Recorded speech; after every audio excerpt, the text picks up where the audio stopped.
Suamiku diam-diam memalsukan tanda tanganku.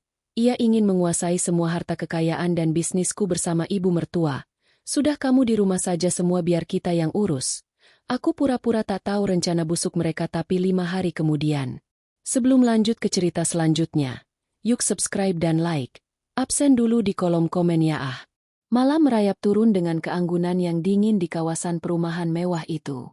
Dari jendela kaca raksasa di ruang kerjanya, Arini bisa melihat kerlip lampu kota yang tampak seperti permata yang dihamparkan di atas kain beludru hitam.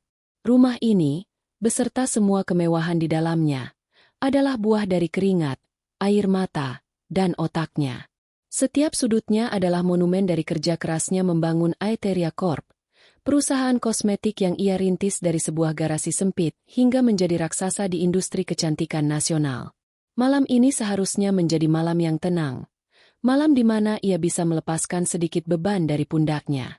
Namun, ketenangan itu terasa ganjil, seperti keheningan sebelum badai datang. Suaminya, Baskara, baru saja pergi. Katanya ada pertemuan mendadak dengan klien penting di sebuah hotel di pusat kota.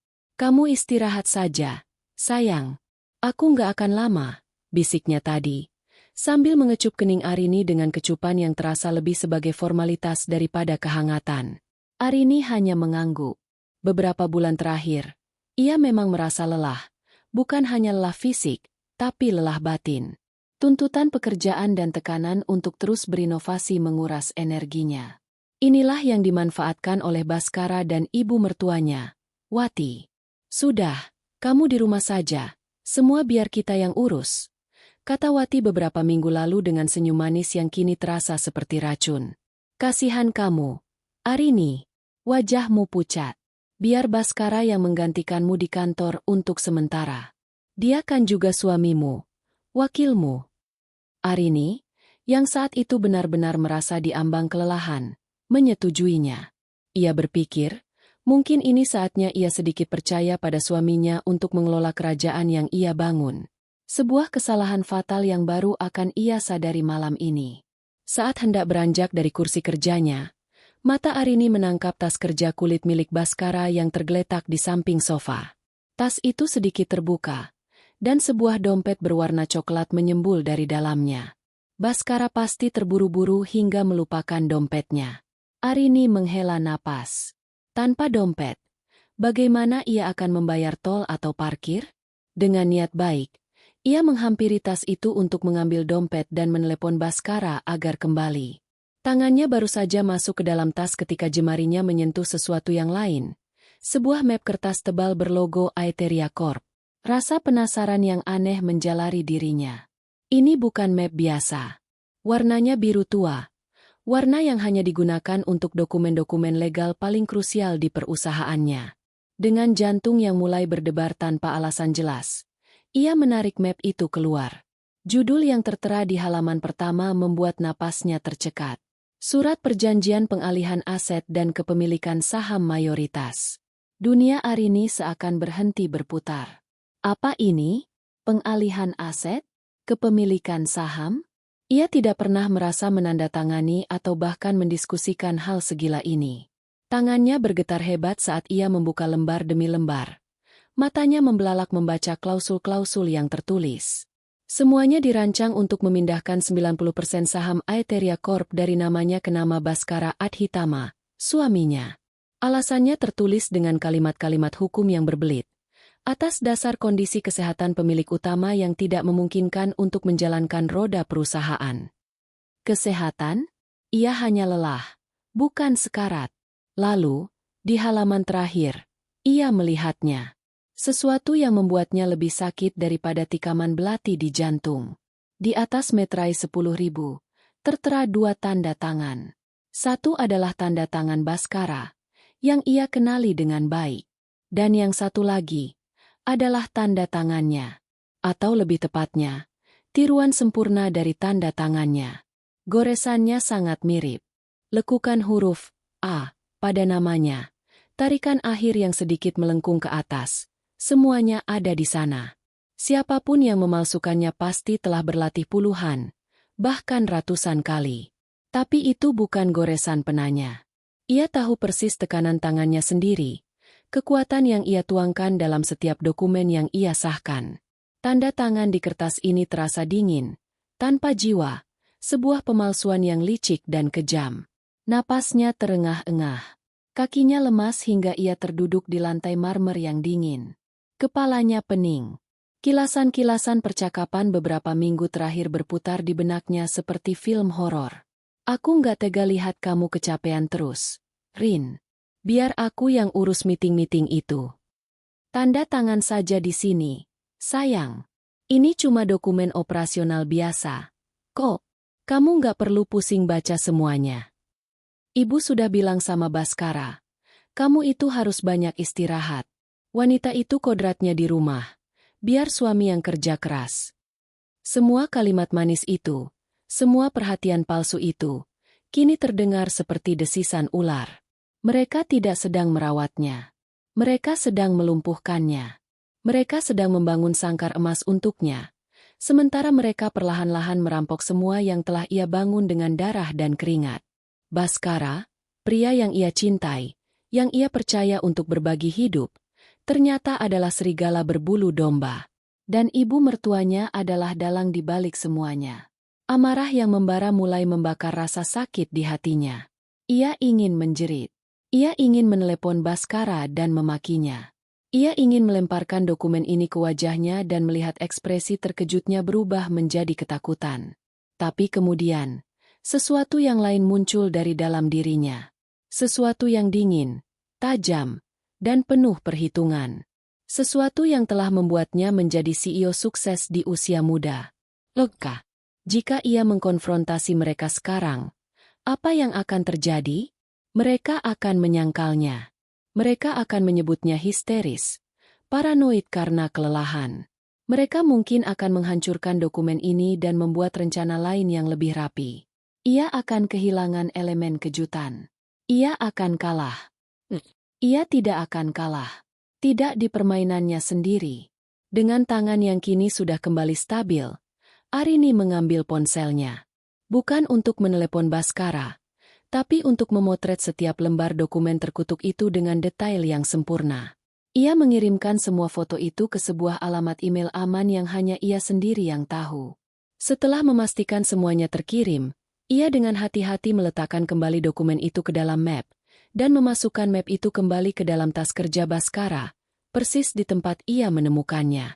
Ia bahkan meletakkan dompet itu kembali di atasnya, seolah tak ada yang pernah terjadi. Ia berdiri, berjalan ke cermin besar di ruangannya. Wanita yang menatap balik dari cermin itu tampak pucat dan rapuh, dengan mata yang memerah menahan tangis. Tapi di balik rapuhan itu, ada sepasang mata yang berkilat dengan api pembalasan. Topeng harus dipasang.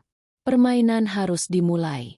Mereka memberinya peran sebagai istri yang naif dan patuh. Baiklah, ia akan memainkan peran itu dengan sempurna. Ia akan menjadi aktris terbaik yang pernah mereka lihat. Mereka pikir mereka punya waktu. Mereka pikir rencana mereka berjalan mulus. Mereka tidak tahu bahwa jam pasirnya baru saja ia balik. 5 hari, bisiknya pada bayangannya sendiri. Aku akan memberimu waktu 5 hari, Baskara. 5 hari untuk menikmati kemenangan palsumu. Tepat saat itu, ia mendengar suara mobil Baskara memasuki gerbang.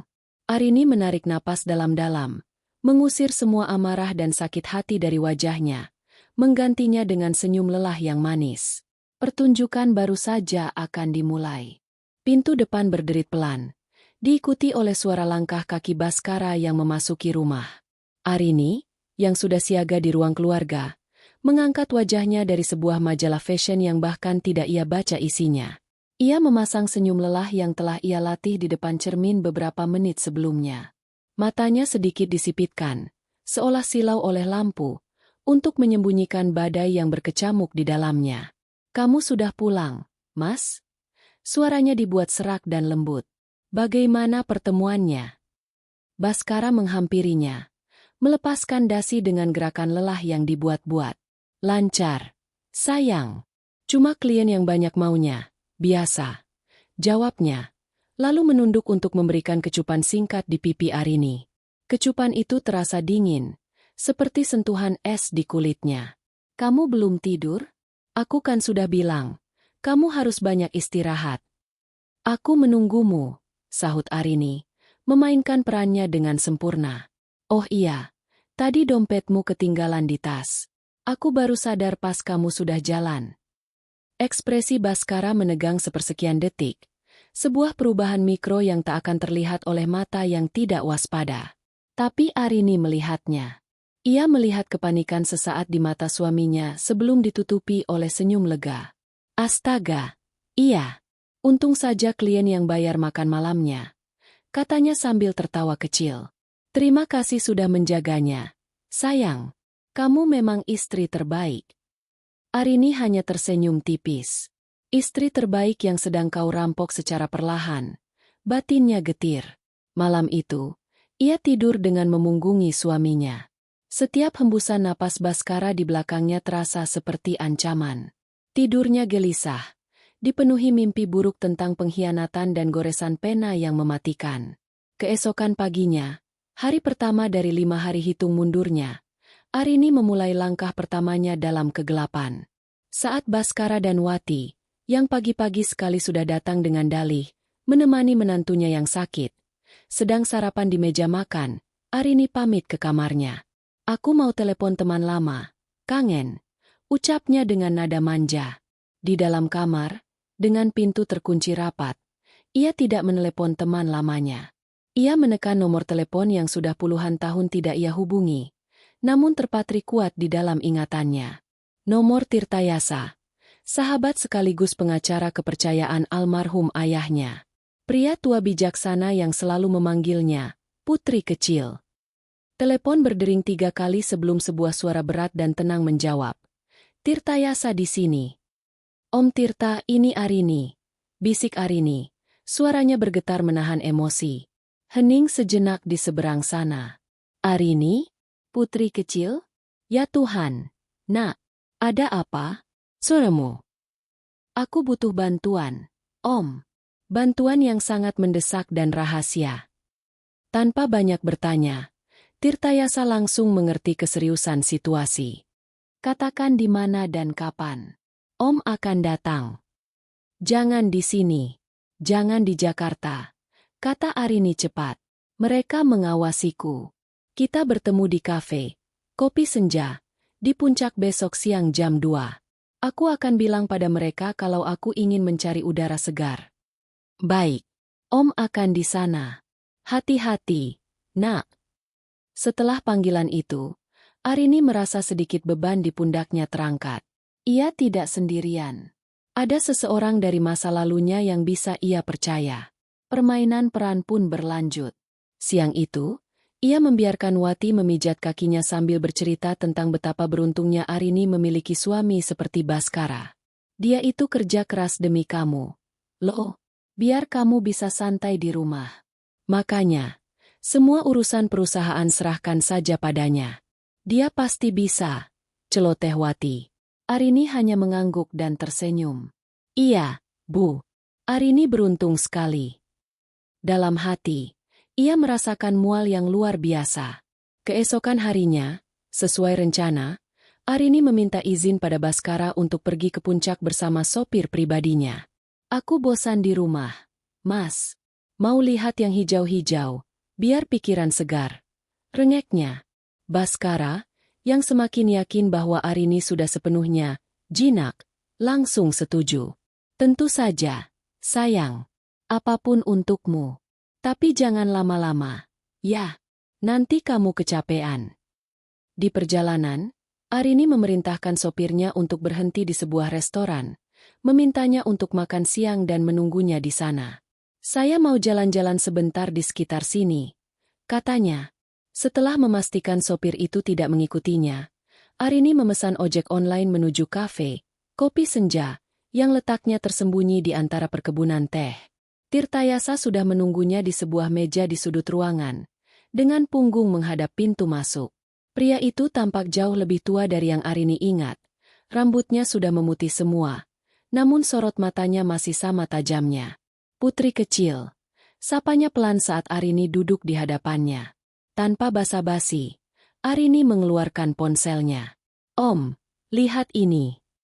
Ia menunjukkan foto-foto dokumen pengalihan aset itu. Tirtayasa memasang kacamatanya. Wajahnya yang tenang perlahan mengeras saat ia menggulir layar ponsel, membaca setiap klausul dengan teliti. Ketika sampai di halaman tanda tangan, ia terdiam lama. Ini bukan tanda tanganmu, desisnya. Bukan sebuah pertanyaan, melainkan pernyataan. Bukan, Om, jawab Arini. Air mata yang sejak kemarin ia tahan akhirnya luruh juga. Mereka suami dan ibu mertuaku, mereka mencoba mengambil semuanya dariku.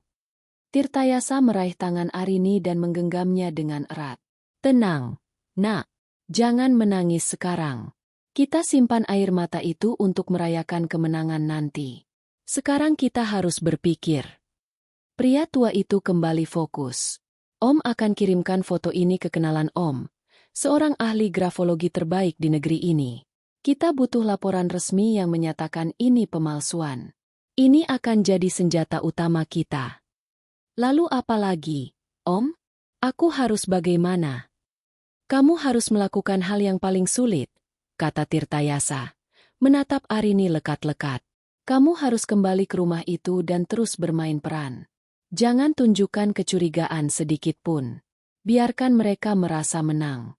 Biarkan mereka semakin percaya diri, karena orang yang terlalu percaya diri akan membuat kesalahan bodoh. Sementara itu, kumpulkan bukti lain. Rekam percakapan mereka jika bisa. Catat semua kejanggalan. Jadilah mata dan telinga di sarang musuhmu sendiri. Nasihat itu terasa berat. Namun Arini tahu itu adalah satu-satunya jalan. Ia mengangguk mantap, menghapus air matanya. Wanita rapuh yang datang ke kafe itu kini telah pergi, digantikan oleh seorang pejuang yang siap bertempur. Pertemuan singkat itu berakhir. Arini kembali ke sopirnya, dan mereka pulang ke Jakarta. Saat mobil memasuki gerbang rumahnya yang megah, Arini melihat Baskara dan Wati sedang tertawa di teras. Tawa mereka terdengar seperti lonceng kematian di telinga Arini. Malam itu, saat Baskara memeluknya di tempat tidur, Arini tidak lagi merasa jijik. Ia merasakan sesuatu yang lain. Sebuah rasa dingin yang menusuk. Ia membalas pelukan itu, menyandarkan kepalanya di dada suaminya, dan berbisik, "Mas, aku sayang kamu." Di dalam kegelapan, di balik topeng istri yang patuh, Arini tersenyum. Sebuah senyum tanpa kehangatan, sedingin baja yang baru ditempa. Nikmatilah sisa waktumu, pengkhianat. Hari kedua dimulai dengan sandiwara yang sama. Arini membiarkan dirinya dibangunkan oleh Wati, yang masuk ke kamarnya membawa nampan berisi bubur ayam dan segelas jus jeruk. "Sarapan dulu, nak, biar ada tenaga," kata Wati dengan senyum keibuan yang palsu. Arini berakting seolah baru terjaga dari tidur nyenyak. Padahal semalaman ia hanya memejamkan mata, telinganya waspada mendengar setiap suara di dalam rumah. "Terima kasih, Bu," jawab Arini dengan suara serak. Ia memaksakan diri menyuap bubur itu, merasakan setiap butir nasinya seperti pasir di mulut. Perutnya bergejolak menahan amarah, tapi wajahnya tetap menunjukkan ekspresi seorang menantu yang lemah dan berterima kasih. Pagi itu, ia menjadi pengamat di singgasananya yang dirampas. Dari sofa empuk di ruang keluarga, dengan selimut menutupi kakinya, Arini memperhatikan Baskara dan Wati yang sibuk berbisik-bisik di sudut ruangan. Mereka pikir ia terlalu jauh untuk mendengar, atau terlalu sakit untuk peduli. Mereka salah besar. Pendengaran Arini menjadi setajam elang. Ia menangkap serpihan-serpihan percakapan mereka. Kata-kata seperti, akta tanah di Cisarua, rekening deposito, dan surat kuasa kedua, melayang di udara. Jadi, dokumen pengalihan saham itu hanyalah puncak dari gunung es. Mereka berniat menguras semuanya hingga ke akar-akarnya. Kesempatan emas datang saat Baskara menerima telepon dan berjalan menuju taman belakang agar suaranya tidak terlalu terdengar. Arini, dengan alasan ingin mengambil minum, berjalan pelan menuju dapur yang jendelanya menghadap langsung ke taman. Ia berdiri di balik tirai. Ponselnya sudah dalam mode merekam suara. "Iya, Bu. Aman." Dia nggak curiga sama sekali. Suara Baskara terdengar jelas. Makin hari makin nurut. Sepertinya dia memang sudah capek ngurusin perusahaan. Baguslah. Hening sejenak. Baskara pasti sedang mendengarkan instruksi dari ibunya di seberang telepon. Soal surat kuasa penarikan deposito itu, aku lagi urus. Tapi butuh KTP asli Arini. Nanti ibu coba cari di dompetnya pas dia tidur siang. Bilang saja mau merapikan tasnya. Lanjut Baskara. Setelah itu beres. Tinggal akta tanah villa. Semuanya harus selesai sebelum akhir minggu. Jantung Arini terasa seperti diremas. Mereka bahkan berencana mencuri kartu identitasnya. Rekaman itu terus berjalan, menangkap setiap kata pengkhianatan suaminya. Setelah Baskara menutup telepon, Arini segera menghentikan rekaman dan mengirimkan file audio itu ke Tirtayasa dengan sebuah pesan singkat. Bukti baru. Simpan baik-baik. Mulai saat itu, Arini meningkatkan level aktingnya. Ia sengaja mengeluh pusing dan sakit kepala hebat. Kepalaku rasanya mau pecah, Mas. Keluhnya pada Baskara sore itu, sambil memijat pelipisnya. Aku nggak mau mikirin apa-apa lagi. Soal kantor, tolong kamu urus semuanya, ya. Aku percaya penuh sama kamu. Kata-kata itu adalah umpan yang sempurna. Mata Baskara berbinar dengan keserakahan yang tak bisa disembunyikan. Tentu, sayang. Kamu tenang saja. Aku dan ibu akan pastikan semuanya berjalan baik. Kamu fokus saja pada kesembuhanmu. Pada hari ketiga, Arini mengambil langkah selanjutnya untuk membangun benteng pertahanannya. Sesuai arahan Tirtayasa, ia perlu menghubungi orang dalam di perusahaannya. Pilihannya jatuh pada Rina, manajer keuangan Aetheria Corp. Rina adalah seorang janda pekerja keras yang diangkat langsung oleh Arini dari posisi staf biasa. Loyalitasnya tidak perlu diragukan. Namun, menghubunginya adalah sebuah risiko. Ponsel Arini mungkin saja disadap. Ia butuh cara yang aman. Saat Wati sedang sibuk di dapur, Arini diam-diam mengambil ponsel milik asisten rumah tangganya yang sedang diisi daya. Dengan cepat, ia mengirimkan sebuah pesan ke nomor Rina. Pesan itu berisi kode yang hanya mereka berdua yang mengerti. Sebuah referensi ke proyek lama yang pernah mereka kerjakan bersama. Revisi proposal, Project Orchid, jam 9 malam ini. Gunakan jalur lama. Jalur lama adalah sebuah aplikasi pesan instan terenkripsi yang pernah mereka gunakan di awal-awal berdirinya perusahaan. Rina, yang cerdas, pasti akan mengerti maksudnya. Benar saja, tepat pukul 9 malam, saat Arini sudah berada di dalam kamarnya dengan alasan ingin tidur lebih awal, sebuah notifikasi muncul di ponsel kedua yang ia sembunyikan di bawah bantal. Ibu Arini? Ada apa? Semua baik-baik saja? Tulis Rina. Nadanya terdengar khawatir. Tidak ada yang baik-baik saja. Rina, dengar baik-baik. Jangan panik. Balas Arini. Ia kemudian menjelaskan situasinya secara singkat dan padat. Tentang pengambil alihan paksa, tentang dokumen palsu, dan tentang peran Baskara. Di seberang sana, Rina pasti terguncang. Tapi balasannya datang dengan cepat dan tegas. Apa yang harus saya lakukan, Bu? Katakan saja. Aku butuh mata dan telingaku di sana, tulis Arini. Mulai besok, buat salinan semua data transaksi keuangan, terutama yang disetujui oleh Baskara. Awasi setiap pengeluaran tidak wajar, setiap proposal penjualan aset, atau transfer dana dalam jumlah besar. Jangan lakukan apapun yang bisa menimbulkan kecurigaan. Cukup kumpulkan data dan laporkan padaku setiap malam melalui jalur ini. Kamu adalah benteng terakhirku di sana, Rina. Saya mengerti, Bu. Saya tidak akan mengecewakan Ibu. Setelah percakapan itu, Arini merasa sedikit lebih tenang. Bidang pertempuran kini telah ia lebarkan. Ia tidak lagi bertarung sendirian dari dalam rumah ini. Ia sudah memiliki sekutu di jantung kekuasaannya. Malam itu, Baskara pulang dengan membawa sebuah map tebal berwarna merah. Ia meletakkannya di meja kerja Arini dengan santai. Ini laporan bulanan dari anak perusahaan properti kita. Sayang. Nggak penting, sih. Cuma biar kamu tahu saja. Katanya dengan nada meremehkan. Arini, yang sedang berbaring di sofa, hanya meliriknya sekilas. Oh, ya sudah. Taruh saja di sana. Aku lagi nggak mau lihat angka-angka. Namun, di balik kelopak matanya yang setengah terpejam, ia melihat logo kecil di sudut map itu. Aetheria Land Development. Itu adalah anak perusahaan yang mengelola aset properti paling berharga miliknya, termasuk tanah di Cisarua yang tadi pagi ia dengar dalam percakapan telepon Baskara. Mereka bergerak lebih cepat dari yang ia duga. Topengnya tetap terpasang. Senyum lemah tak pernah lepas dari bibirnya. Namun di dalam, mesin perangnya telah menyala. Roda-roda strategi mulai berputar. Setiap keluhannya adalah pancingan. Setiap senyumnya adalah selubung. Baskara dan Wati mungkin merasa sedang menari di atas panggung kemenangan. Tapi mereka tidak sadar.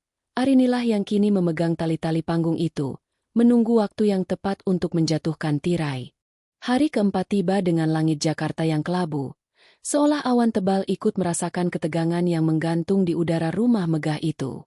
Bagi Arini, pagi itu adalah momen penentuan.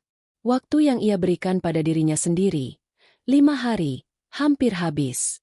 Semua bidak catur harus berada di posisi yang tepat. Tidak boleh ada satu langkah pun yang salah. Hari ini adalah hari untuk mengumpulkan pasukan sebelum perang dimulai esok.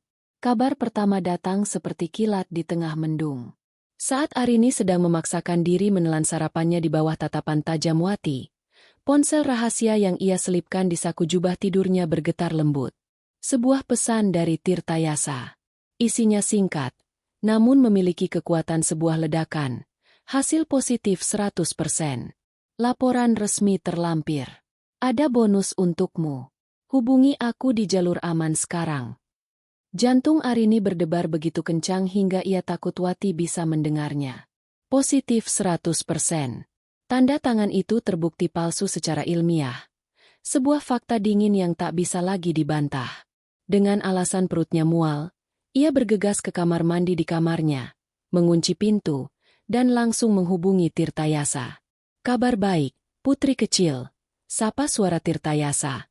Terdengar bersemangat namun tetap terkendali.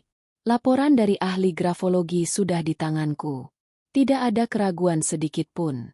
Tanda tanganmu dipalsukan dengan teknik peniruan yang sangat terlatih, namun meninggalkan jejak tekanan dan goresan yang mustahil dibuat oleh tanganmu. Ini adalah paku pertama untuk peti mati mereka. Napas Arini yang tertahan akhirnya terlepas dalam desahan lega. Hanya itu, Om? Apa bonus yang Om maksud? Tirtayasa tertawa kecil di seberang sana. Tawa seorang ahli strategi yang baru saja memenangkan pertempuran kecil. Ah, ya, bonusnya. Setelah menerima rekaman telepon suamimu darimu kemarin, aku punya firasat mereka akan mencoba mengakses aset pribadimu yang lain. Jadi, aku meminta kenalanku di Bank Sentral untuk memantau aktivitas di semua rekening atas namamu. Dan benar saja, kemarin sore, suamimu datang ke bank cabang utama. Arini mencengkeram tepi wastafel. Buku-buku jarinya memutih. Dia datang membawa surat kuasa penarikan dana darurat yang juga ditandatangani palsu. Lanjut Tirtayasa. Tentu saja pihak bank, yang sudah mendapat peringatan dariku, menolaknya dengan alasan prosedur verifikasi internal. Tapi yang paling penting, kita mendapatkan semuanya dalam rekaman CCTV definisi tinggi. Gambarnya sangat jelas. Baskara, suamimu, menyerahkan dokumen palsu itu kepada teller, bahkan sempat tersenyum ke arah kamera. Ini bukan lagi hanya sengketa perusahaan. Nah, ini adalah percobaan penipuan dan pemalsuan dokumen kriminal yang terang-terangan. Arini menutup matanya. Gelombang kelegaan yang dingin bercampur amarah membara menjalar di sekujur tubuhnya. Baskara begitu serakah dan bodoh. Arogansinya telah membutakannya. Ia baru saja menyerahkan belati kedua untuk Arini genggam. Sementara Arini mengumpulkan amunisinya, di luar sana, Baskara dan Wati semakin mabuk dalam kemenangan prematur mereka. Merasa Arini sudah sepenuhnya lumpuh, mereka mulai bertindak sembrono. Siang itu, Arini, secara tidak sengaja, berjalan ke ruang keluarga dan mendapati Wati sedang bersama seorang wanita asing yang membawa gulungan kertas besar. Itu adalah seorang desainer interior. Nah, untuk kamar utama, saya mau nuansanya lebih megah, klasik Eropa. Semua perabotan yang ada sekarang singkirkan saja. Seleranya terlalu sederhana dan dingin, ucap Wati dengan suara keras, sengaja agar Arini mendengar. Arini hanya berdiri diam di ambang pintu, memasang ekspresi bingung dan lemah. Dalam hati, ia bersumpah akan memastikan Wati tidak akan pernah bisa tidur nyenyak lagi, dimanapun. Sore harinya, Tirtayasa menjalankan bagian kedua dari rencana itu, konsolidasi kekuatan. Atas nama Arini, ia mengundang 3 pemegang saham minoritas paling loyal ke kantor hukumnya untuk sebuah diskusi darurat.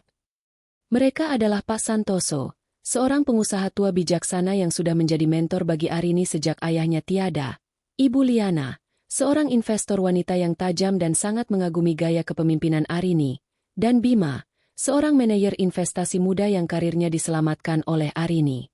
Dalam ruang rapat yang kedap suara, Tirtayasa tidak membuang waktu.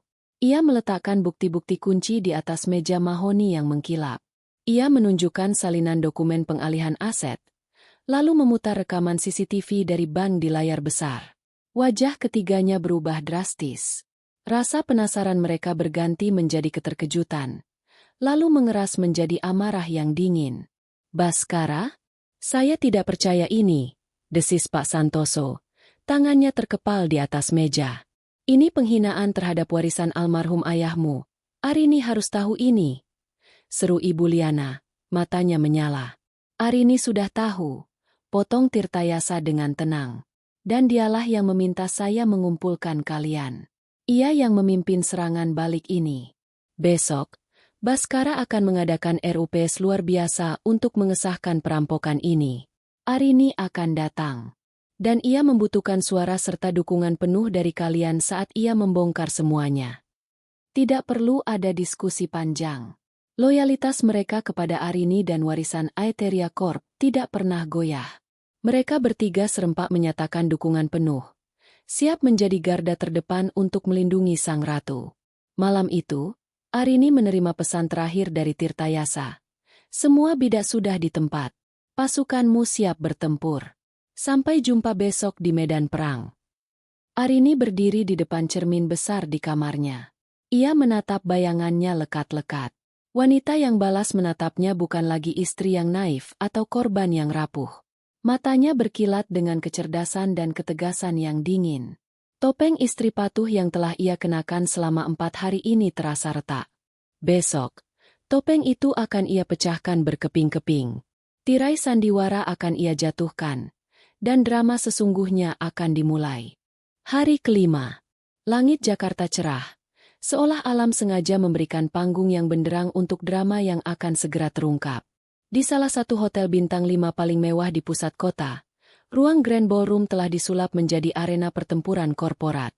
Karpet tebal berwarna merah marun meredam setiap langkah, dan lampu-lampu kristal raksasa menggantung di langit-langit tinggi, membiaskan cahaya ke segala arah, menciptakan ilusi kemegahan yang dingin. Udara di dalam ruangan terasa berat, penuh dengan aroma kopi mahal, parfum mewah, dan ketegangan yang tak terucap. Para pemegang saham, dewan direksi, dan jajaran manajer kunci Aetheria Corp telah berkumpul. Wajah-wajah mereka menunjukkan beragam ekspresi. Ada yang penasaran, ada yang cemas, ada yang tampak sudah tahu hasil akhir dari pertemuan ini. Pak Santoso, Ibu Liana, dan Bima duduk di barisan depan. Wajah mereka lurus dan keras seperti batu pualam. Mata mereka waspada, menanti kedatangan sang ratu. Pintu utama ballroom terbuka, dan Baskara melangkah masuk dengan aura seorang pemenang. Ia mengenakan setelan jas paling mahal miliknya.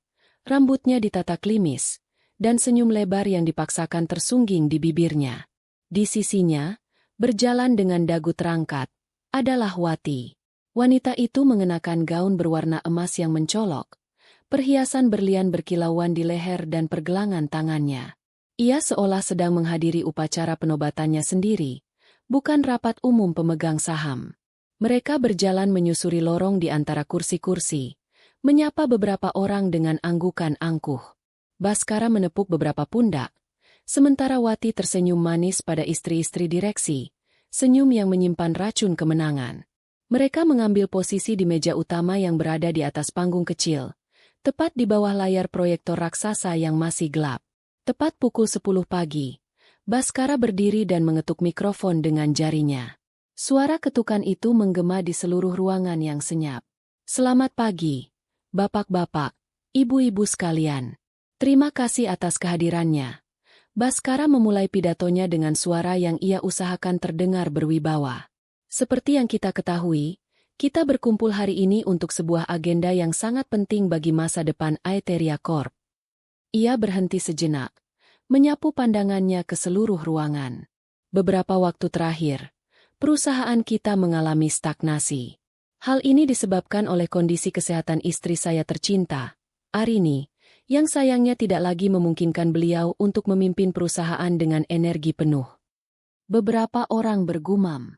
Pak Santoso mengepalkan tangannya di bawah meja. Namun, kita tidak bisa membiarkan kapal besar ini kehilangan arah, lanjut Baskara. Nadanya kini lebih berapi-api.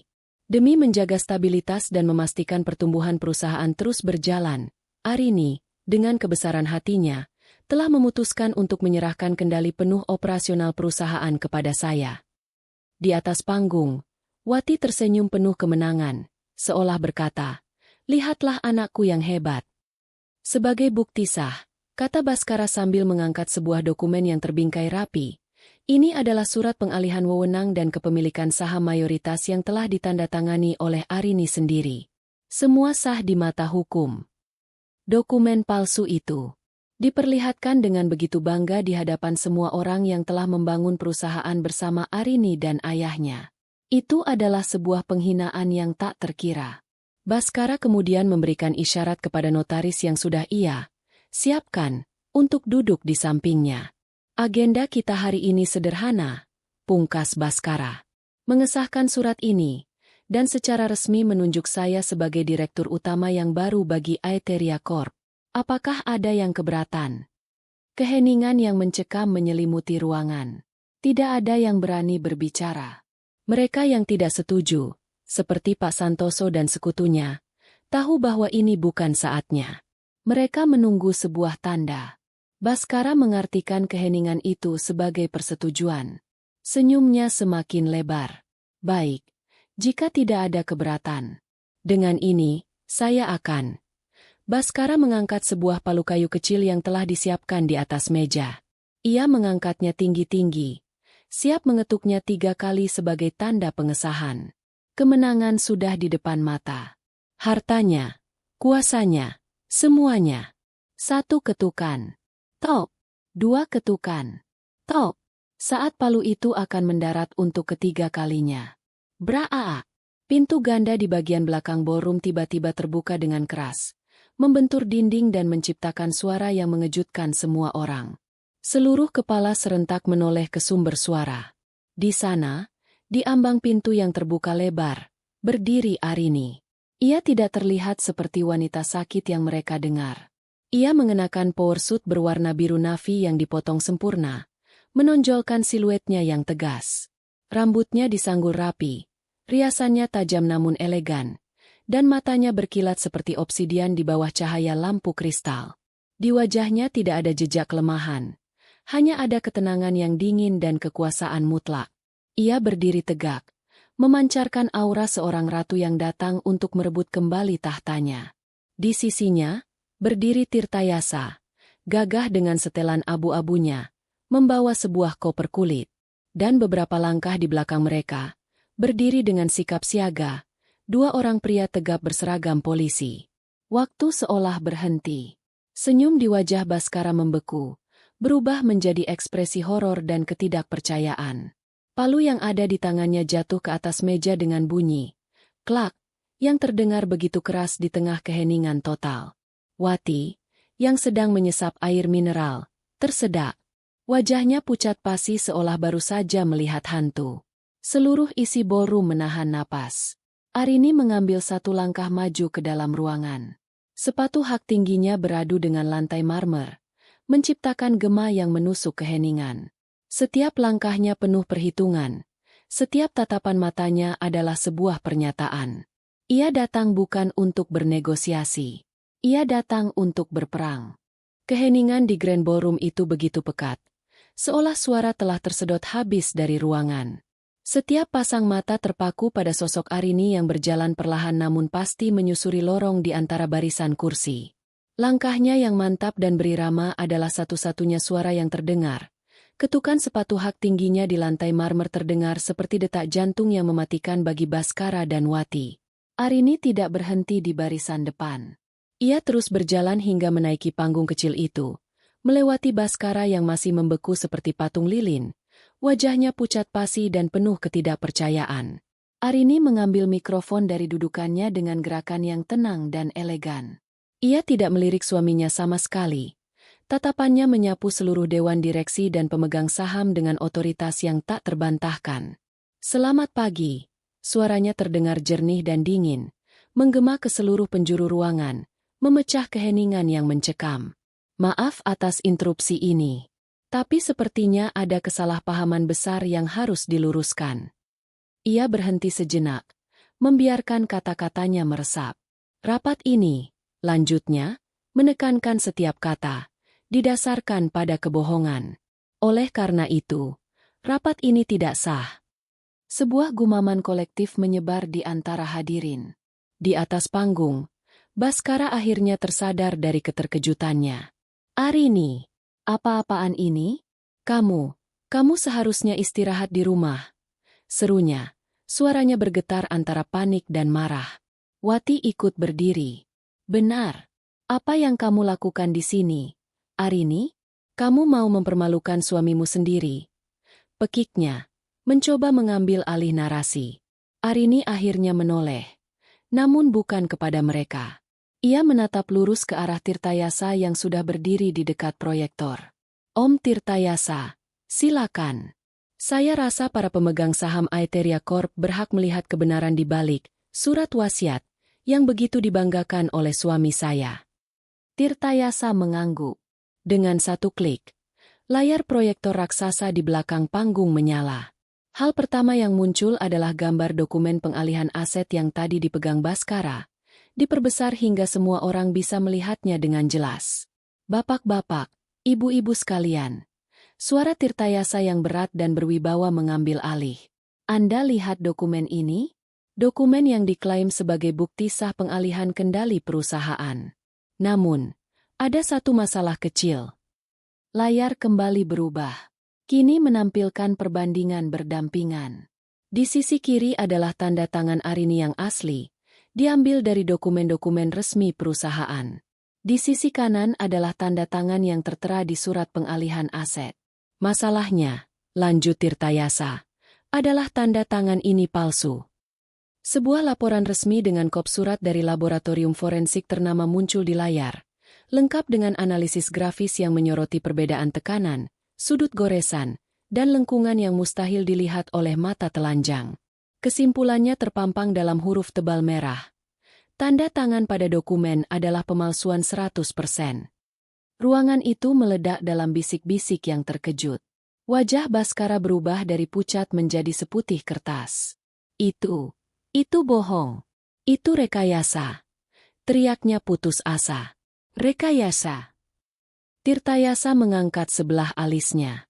"Kalau begitu, mari kita lihat rekayasa selanjutnya." Layar kembali berganti. Kali ini menampilkan rekaman CCTV dari sebuah bank. Tanggal dan waktu terekam jelas di sudut layar. Kemarin sore. Sosok Baskara terlihat sangat jelas, mengenakan kemeja yang sama persis dengan yang ia kenakan kemarin, sedang tersenyum percaya diri sambil menyerahkan setumpuk kertas kepada seorang teller. Proyektor kemudian memperbesar gambar dokumen yang ia serahkan. Sebuah surat kuasa penarikan dana dengan tanda tangan Arini yang juga palsu. Jika laporan forensik adalah sebuah bom, maka rekaman ini adalah ledakan nuklir. Seluruh ruangan kini dipenuhi seruan kaget dan amarah. Para direksi menatap Baskara dengan pandangan jijik. Pak Santoso dan Ibu Liana saling berpandangan. Wajah mereka mengeras penuh kemenangan. Tidak, itu tidak mungkin." Wati terhuyung mundur, berpegangan pada meja. Topeng kemenangannya telah hancur berkeping-keping. Dan sebagai penutup, kata Tirtayasa dengan nada dingin. Kami juga memiliki laporan dari Departemen Keuangan yang menunjukkan serangkaian transaksi tidak wajar dan pengeluaran dana untuk proyek-proyek fiktif yang disetujui secara sepihak oleh Tuan Baskara selama seminggu terakhir, saat beliau mengklaim sedang membantu Ibu Arini. Semua bukti telah terhampar. Tak ada lagi celah untuk menyangkal. Panggung megah yang Baskara siapkan untuk penobatannya kini telah berubah menjadi panggung pengadilannya. Di tengah kekacauan itu, Arini melangkah mendekati suaminya. Ia berdiri tepat di hadapannya, memaksa Baskara untuk menatap matanya. Aku memberimu hatiku, kepercayaanku, dan seluruh duniaku. Bisik Arini, suaranya pelan namun terdengar jelas oleh mikrofon yang masih menyala, mengirimkan setiap kata yang menusuk itu ke seluruh ruangan. Dan kamu, bersama ibumu, membalasnya dengan belati di punggungku. Ia menatap Baskara dengan pandangan yang menusuk hingga ke tulang. Kamu pikir aku ini apa? Wanita bodoh yang bisa kamu kendalikan dan kamu singkirkan begitu saja setelah kamu dapatkan semua yang kamu mau? Kamu meremehkan wanita yang membangun perusahaan ini dari nol dengan keringat dan air matanya sendiri. Baskara gemetar, tak mampu berkata-kata. Matanya liar mencari bantuan, tapi yang ia temukan hanyalah tatapan cemooh dan penghakiman. Kamu dan ibumu, lanjut Arini, kini melirik sekilas ke arah Wati yang sudah terduduk lemas di kursinya, adalah ular yang paling berbisa. Tapi kalian lupa satu hal. Aku dibesarkan oleh elang. Dan elang selalu terbang lebih tinggi. Konfrontasi itu adalah paku terakhir di peti mati mereka. Badai kebenaran telah menyapu bersih semua kebohongan, meninggalkan puing-puing kehancuran dari sebuah rencana serakah yang gagal total. Dua polisi yang tadi berdiri di ambang pintu kini mulai melangkah maju, mendekati panggung. Pertunjukan telah selesai. Saatnya para aktor antagonis membayar perbuatannya. Langkah kaki kedua polisi itu terdengar berat dan mantap saat mereka menaiki panggung. Suara sepatu pantofel mereka yang beradu dengan lantai kayu panggung seolah menjadi genderang kematian bagi rencana busuk Baskara dan Wati. Semua orang di ruangan itu menahan napas, menyaksikan drama yang mencapai puncaknya dengan cara yang paling memalukan. Seorang polisi, yang memiliki lencana nama, Suteja, di seragamnya, berhenti tepat di hadapan Baskara. Wajahnya tenang namun tegas. Tuan Baskara Wijoyo? Tanyanya dengan suara yang tidak meninggi namun penuh wewenang. Baskara hanya bisa mengangguk lemah. Matanya kosong. Anda dan Nyonya Wati, lanjut Suteja sambil melirik ke arah Wati yang gemetar hebat, ditahan atas dugaan tindak pidana pemalsuan dokumen, penipuan, dan percobaan penggelapan aset perusahaan sesuai dengan laporan yang kami terima. Polisi itu kemudian membacakan hak-hak mereka dengan cepat dan profesional. Setiap kata yang keluar dari mulutnya adalah paku yang menyegel nasib Baskara. Saat itulah Wati meledak. Keanggunan palsunya luntur seketika, digantikan oleh histeria yang liar. Tidak, ini semua jebakan. Dia menjebak kami. Raungnya sambil menunjuk Arini dengan jari yang gemetar. Dasar menantu tidak tahu diuntung. Kami hanya ingin membantu. Kami yang merawatmu. Dan ini balasanmu? Kamu wanita licik. Ular. Cacian itu tidak berpengaruh pada Arini. Ia hanya menatap mertuanya dengan pandangan dingin penuh kasihan. Wanita yang selama ini bersembunyi di balik topeng keibuan yang manipulatif, kini menunjukkan wujud aslinya yang penuh keserakahan dan kebencian. Seorang polwan dengan sabar mendekati Wati. Ibu, mohon tenang. Anda harus ikut kami ke kantor. Aku tidak mau. Lepaskan. Wati meronta-ronta saat polwan itu mencoba memegangnya. Ia bahkan mencoba melemparkan tas tangannya yang mahal ke arah Arini, namun meleset dan jatuh dengan bunyi gedebuk yang menyedihkan di atas panggung. Drama murahan itu hanya semakin menelanjangi keputusasaannya di hadapan semua orang. Berbeda dengan ibunya, Baskara tidak melawan. Ia hanya berdiri diam, tertunduk. Semua arogansi dan kepercayaan dirinya telah lenyap, digantikan oleh kehampaan yang mutlak. Saat polisi memborgol pergelangan tangannya di belakang punggung, suara klik dari borgol itu terdengar begitu nyaring, seolah menjadi penanda akhir dari kebebasan dan kehormatannya. Ia tidak berani menatap Arini. Ia tidak berani menatap siapapun. Ia telah kalah telak, dipermalukan di depan seluruh dunia yang pernah ia coba taklukkan. Saat mereka digiring menuruni panggung, melewati lorong yang sama yang beberapa saat lalu mereka lalui dengan angkuh, keheningan pecah. Tepuk tangan mulai terdengar. Awalnya pelan, dari arah Pak Santoso, lalu diikuti oleh Ibu Liana, Bima, dan akhirnya seluruh ruangan bergemuruh dengan tepuk tangan yang meriah. Itu bukan tepuk tangan untuk sebuah drama, melainkan untuk keadilan yang telah ditegakkan, untuk seorang pemimpin yang telah berhasil melindungi kerajaannya. Setelah Baskara dan Wati menghilang di balik pintu, Arini kembali menghadap para pemegang saham. Wajahnya masih menunjukkan ketenangan, namun matanya memancarkan kekuatan yang baru. "Bapak dan Ibu sekalian," ujarnya, suaranya kini lebih hangat namun tetap tegas. "Saya minta maaf atas kejadian yang tidak mengenakan ini. Aetheria Corp baru saja melewati sebuah badai.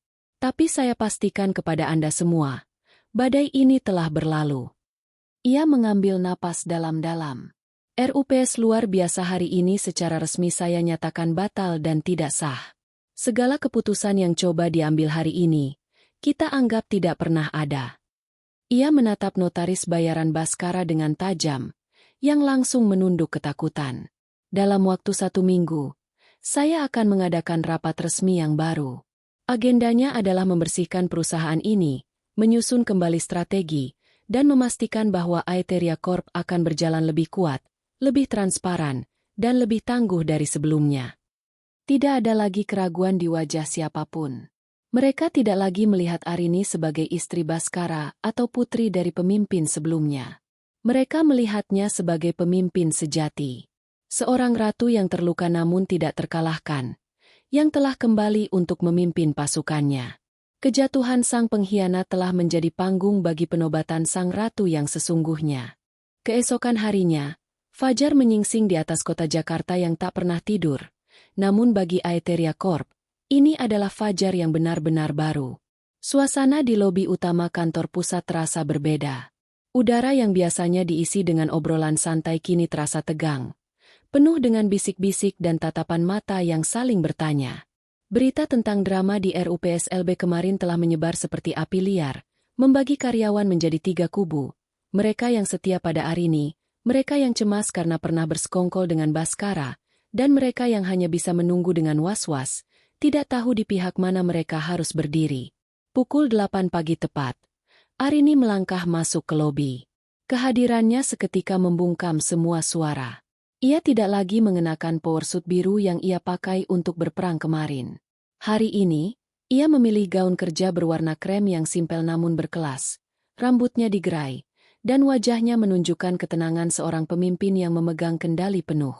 Ia menyapa satpam dan resepsionis dengan senyum tipis namun tulus. Sebuah gestur kecil yang menandakan bahwa meskipun badai telah terjadi, pilar utama perusahaan ini tetap berdiri kokoh. Langkah pertamanya bukanlah menuju ruangannya, melainkan ke ruang rapat utama tempat ia mengumpulkan semua kepala departemen. Rina, manajer keuangan yang setia itu, sudah menunggunya dengan tumpukan map di tangan.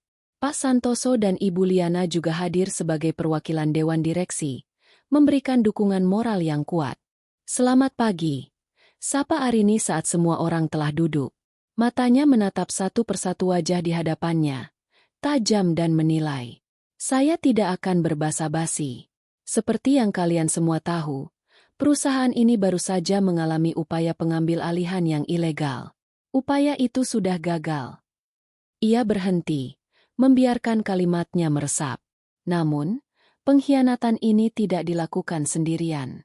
Ada sel-sel kanker di dalam tubuh perusahaan kita yang harus segera diangkat sebelum menyebar lebih jauh. Karena itu, mulai hari ini, saya mengumumkan audit internal besar-besaran di semua departemen, tanpa terkecuali. Suasana di ruangan itu semakin tegang. Beberapa manajer tampak gelisah, sementara yang lain mengangguk setuju. "Tim audit independen akan mulai bekerja besok," lanjut Arini. "Saya minta kerja sama penuh dari kalian semua. Siapapun yang terbukti telah bersekongkol, menyalahgunakan wewenang, atau mencoba menyembunyikan data, maka pintu keluar dari perusahaan ini terbuka lebar untuk Anda. Tanpa pesangon, dan kemungkinan besar, dengan tuntutan hukum.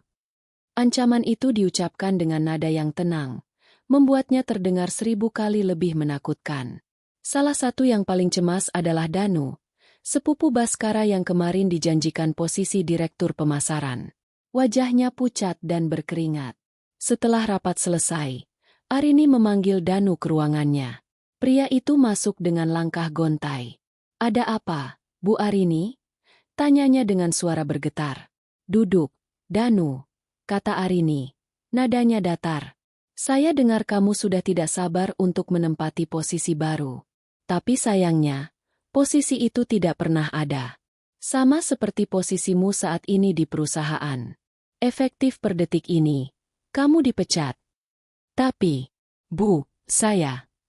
"Tidak ada tapi," potong Arini dengan dingin. "Kamu tahu apa yang telah kamu lakukan. Kamu membocorkan data rapat internal kepada Baskara. Kamu pikir saya tidak tahu? Silakan kemasi barang-barangmu. Satpam akan mengantarmu keluar."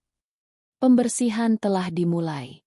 Sore harinya, setelah menandatangani surat-surat awal untuk audit, Arini bertemu dengan Tirtayasa di kantor hukumnya.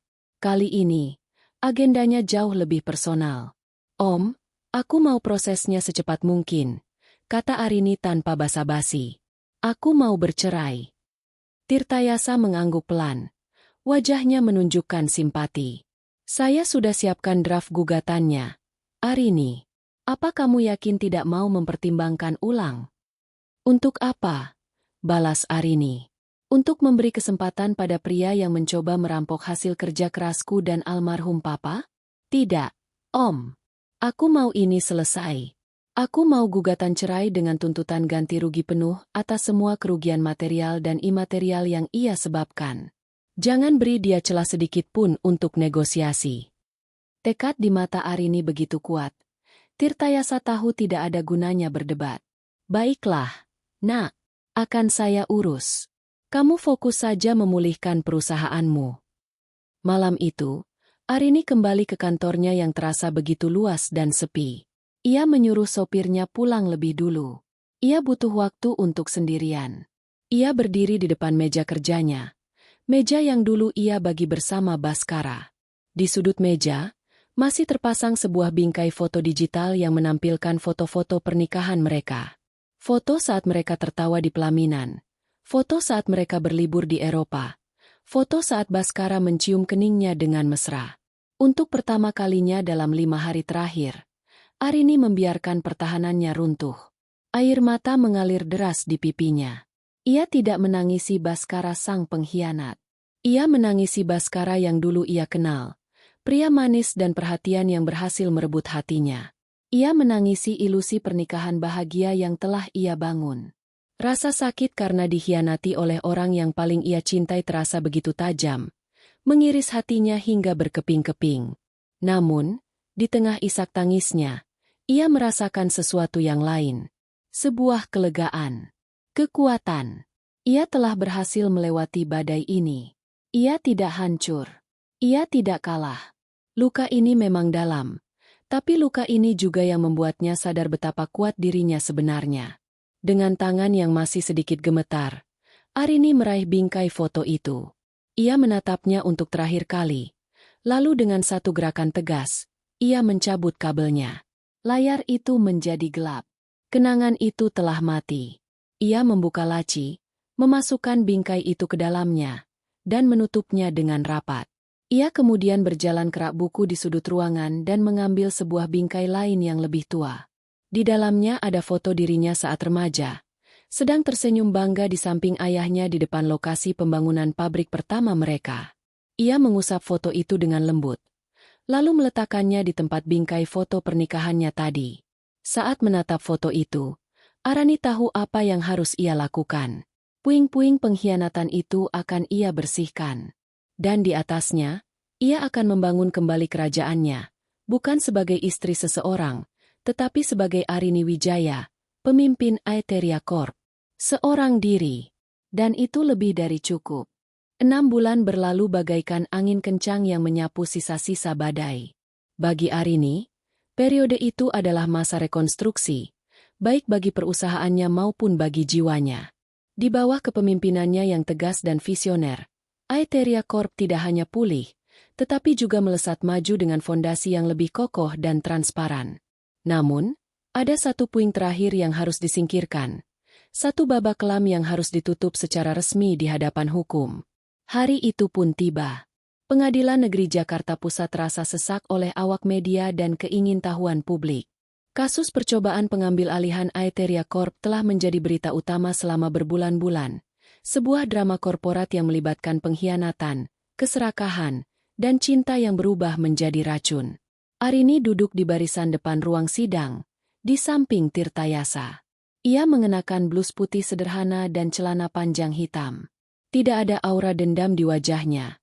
Hanya ketenangan seorang saksi yang datang untuk melihat keadilan ditegakkan. Di seberang ruangan, di kursi pesakitan, duduklah Baskara dan Wati. Penampilan mereka adalah cerminan dari kejatuhan mereka. Baskara terlihat jauh lebih kurus. Tatapannya kosong dan sering menunduk. Wati, yang dulu selalu tampil glamor, kini tampak kuyu dan tua. Garis-garis kebencian terukir permanen di wajahnya. Proses persidangan berjalan seperti yang diperkirakan.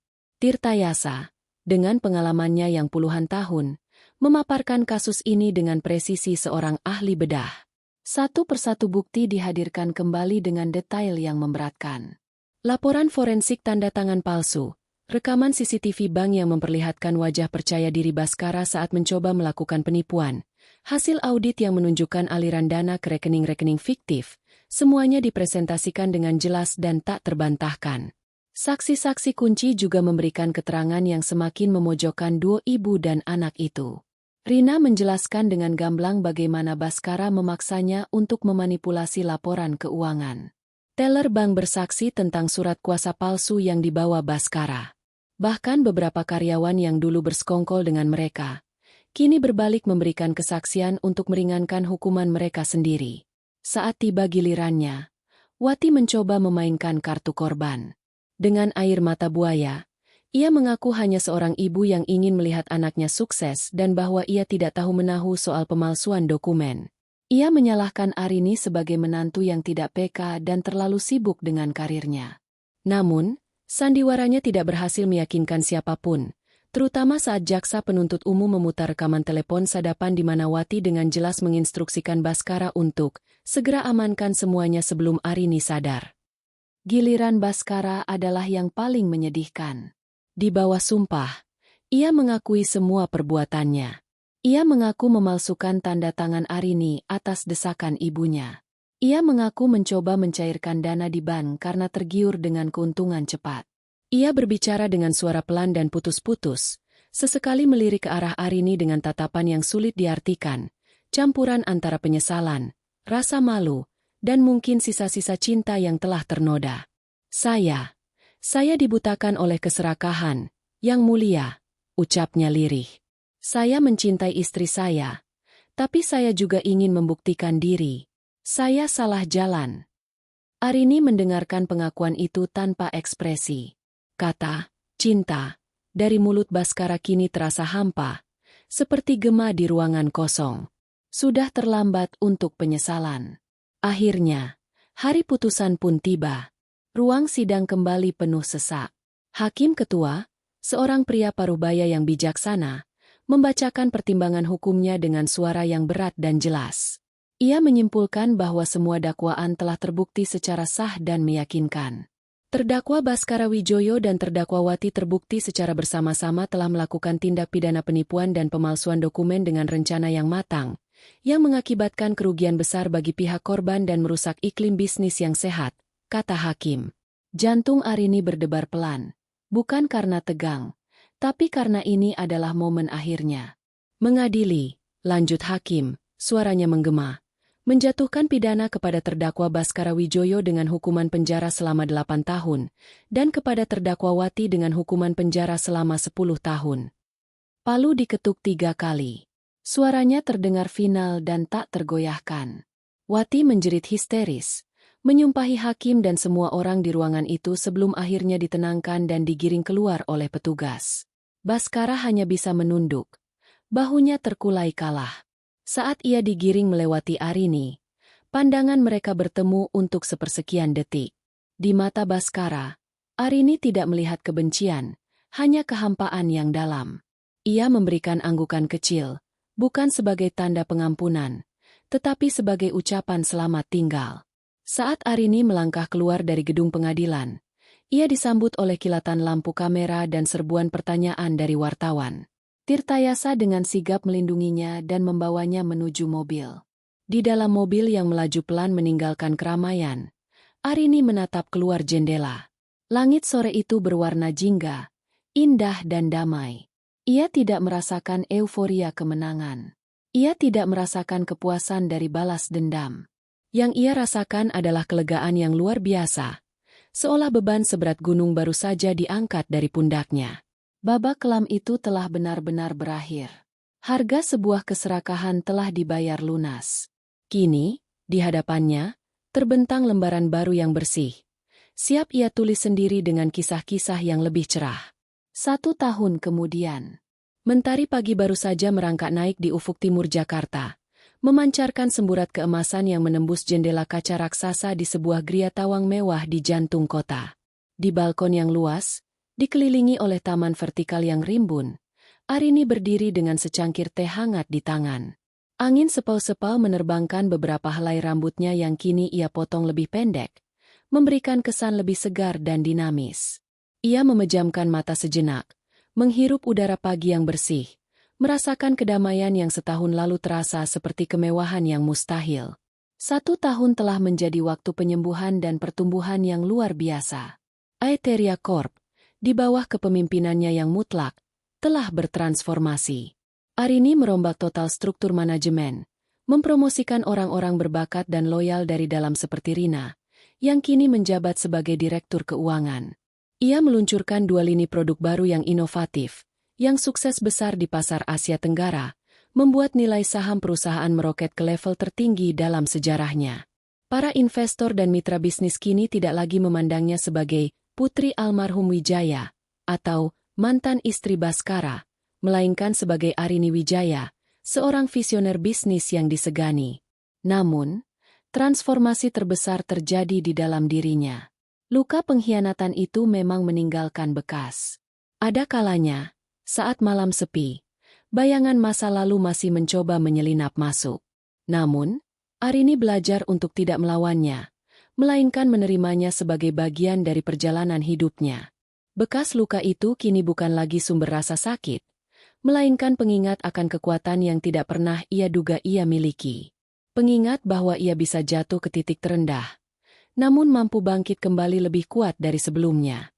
Proses perceraiannya dengan Baskara telah lama selesai, berjalan cepat dan tanpa drama. Sesuai putusan pengadilan, semua aset yang coba dicuri dikembalikan sepenuhnya kepadanya. Ia mendengar kabar dari Tirtayasa bahwa di penjara, Baskara lebih banyak menyendiri, menolak kunjungan dari siapapun kecuali pengacaranya. Sementara Wati, kabarnya, tidak pernah berhenti menyalahkan semua orang kecuali dirinya sendiri. Arini tidak pernah lagi memikirkan mereka. Mereka hanyalah hantu dari kehidupan yang telah ia tinggalkan di belakang. Kini, hidupnya diisi oleh lingkaran orang-orang yang tulus. Tirtayasa masih menjadi penasihat setianya, figur ayah yang selalu bisa ia andalkan. Pak Santoso dan Ibu Liana menjadi mentor bisnis sekaligus teman baiknya. Ia bahkan mulai membuka hatinya kembali, bukan untuk hubungan romantis, tetapi untuk persahabatan yang tulus. Ia sering menghabiskan akhir pekan dengan teman-teman lamanya, melakukan hal-hal sederhana yang dulu ia abaikan, mendaki gunung, melukis, atau sekadar tertawa lepas di sebuah kafe pinggir jalan. Pintu balkon bergeser terbuka, dan Rina muncul dengan senyum cerah. "Pagi, Bu. Maaf mengganggu, tapi laporan kuartal terakhir sudah siap di meja." Arini berbalik dan tersenyum hangat. "Rina, sudah berapa kali aku bilang? Panggil saja Arini kalau di luar jam kantor."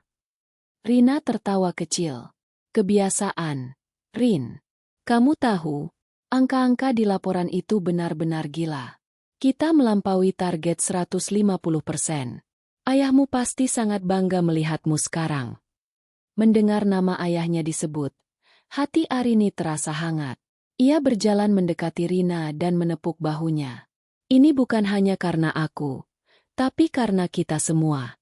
Terima kasih sudah selalu ada di sisiku, Rina. Selalu, jawab Rina tulus. Setelah Rina kembali masuk, Arini menatap sekali lagi ke arah cakrawala. Matahari kini telah terbit sepenuhnya, memandikan kota dengan cahaya harapan. Gambar matahari terbit di atas kota Jakarta. Ia tidak lagi melihat bayangan masa lalu yang kelam. Yang ia lihat adalah masa depan yang terbentang luas, penuh dengan kemungkinan tak terbatas. Ia tersenyum. Bukan senyum kemenangan atas musuh-musuhnya. Bukan pula senyum getir seorang penyintas. Itu adalah senyum damai dan tulus dari seorang wanita yang telah menemukan kembali dirinya sendiri, yang telah merebut kembali takdirnya, dan yang siap untuk menulis babak baru yang cerah dalam bukunya sendiri. Fajar yang baru telah tiba, dan ia siap menyambutnya dengan hati yang terbuka.